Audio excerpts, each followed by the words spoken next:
Ayesha, white house के एक एलामिया के मुताबिक भी सदर बाइडन ने जो है वो सीज फायर की तरफ बहुत पुश कर रहे हैं वो, और कोशिश कर रहे हैं कि उन्होंने बेंजामिन नेतन्याहू से भी बात की है और वो भी यही पुश कर रहे हैं कि ये इस वक्त सबसे बड़ा फोकस यही है कि जंग बंदी का खात्मा हो। कब तक मुसलमान निशाना बनते रहेंगे? कब तक मुसलमानों पर ये इल्जाम लगाया जाता रहेगा कि ये दहशतगर्द हैं? ये इस्लामोफोबिया जो टर्म पिछले कुछ अरसे से इस्तेमाल करना शुरू की गई है, क्या अंजाम होगा इस सारे जुल्म का, इस दहशतगर्दी का जो कर कोई और रहा है और इल्जाम किसी पर लगा रहा है?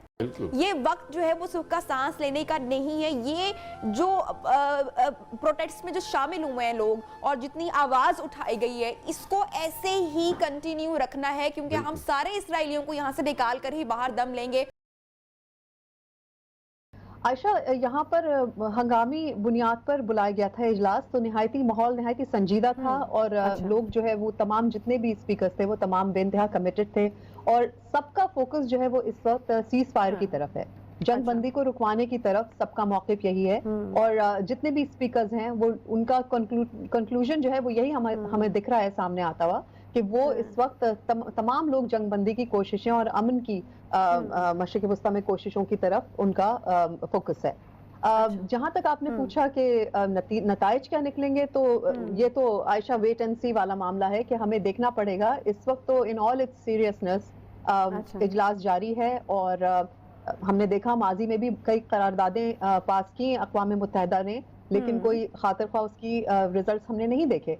लेकिन बहरहाल उम्मीद इस वक्त यही की जा रही है, क्योंकि इस वक्त एक माहौल जो है वो यही दिखाई हमें देता है कि तमाम तरफ से सीज फायर की तरफ की कोशिशों को ही फोकस किया जा रहा है और उनको ही पुश किया जा रहा है। तो ये आगे चल के हमें देखना पड़ेगा कि इसका नतीज क्या निकलते हैं। सही मोना, पाकिस्तान के वज़ीर ख़ारिजा जो हैं वो वहाँ पर मौजूद हैं। पाकिस्तान ने एक बड़ा ज़बरदस्त किस्म का स्टैंड जो है वो फ़लस्तीन के लिए लिए हुए हैं। फिर और भी ममालिक के वज़ीर ख़ारिजा ख़ासतौर पर फ़लस्तीन के और उसके अलावा भी तुर्की के वज़ीर ख़ारिजा भी वहाँ पर मौजूद हैं। जो मुस्लिम ममालिक के वज़ीर ख़ारिजा किस अंदाज से या कितने मौसर तरीके से वो जो हैं फ़लस्तीन के लिए पैगाम देते हुए नज़र आ रहे हैं, और हमारा स्टांस तो बड़ा वाज़ेह है दुनिया के सामने। जी बिल्कुल, पाकिस्तान का स्टैंड वाज़ेह है और जितने भी OIC के नुमाइंदे हैं, अरब लीग है, उनकी तरफ से तो सारा स्टैंड जो है वो इंटरनेशनल मीडिया में भी वही प्रोजेक्ट हो रहा है जो कि वो पुश कर रहे हैं जिस एजेंडा को। मुना, ज्यादा जो जोर इस इजलास में दिया जा रहा है वो क्या अभी तो फौरी मेरा ख्याल है किसी चीज पर दिया जाना भी चाहिए और दिया जा रहा होगा कि किसी तरीके से जंग बंदी जो है वो अमल में आ जाए? बिल्कुल बिल्कुल आयशा, व्हाइट हाउस के एक एलामिया के मुताबिक भी सदर बाइडन ने जो है वो सीज फायर की तरफ बहुत पुश कर रहे हैं वो, और कोशिश कर रहे हैं कि उन्होंने बेंजामिन नेतन्याहू से भी बात की है और वो भी यही पुश कर रहे हैं कि ये इस वक्त सबसे बड़ा फोकस यही है कि जंग बंदी का खात्मा हो, और बाकी तमाम जो है जाहिर है फॉलो अप मसाइल जो हैं वो बाद में डिस्कस हो सकते हैं, लेकिन इस वक्त जंग बंदी के खात्मे के लिए सबसे ज्यादा पुश हो रहा है हर तरफ से। कब तक मुसलमान निशाना बनते रहेंगे? कब तक मुसलमानों पर ये इल्जाम लगाया जाता रहेगा कि ये दहशतगर्द हैं? ये इस्लामोफोबिया जो टर्म पिछले कुछ अरसे से इस्तेमाल करना शुरू की गई है, क्या अंजाम होगा इस सारे जुल्म का, इस दहशतगर्दी का जो कर कोई और रहा है और इल्जाम किसी पर लगा रहा है?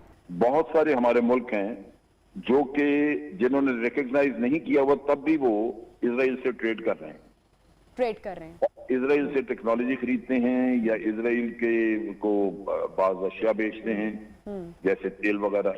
तो ये वो चीजें हैं जो कि लाज़मी बात है, एक छोटा मुल्क है उसके ऊपर काफी इफेक्ट आ सकता है, और 57 बहुत बड़ी तादाद है। उनमें से सारे तो नहीं करते, लेकिन अरब ममालिक ज्यादातर इनका कारोबार है, वहां पे इसराइल से इंपोर्ट करते हैं ये चीजें।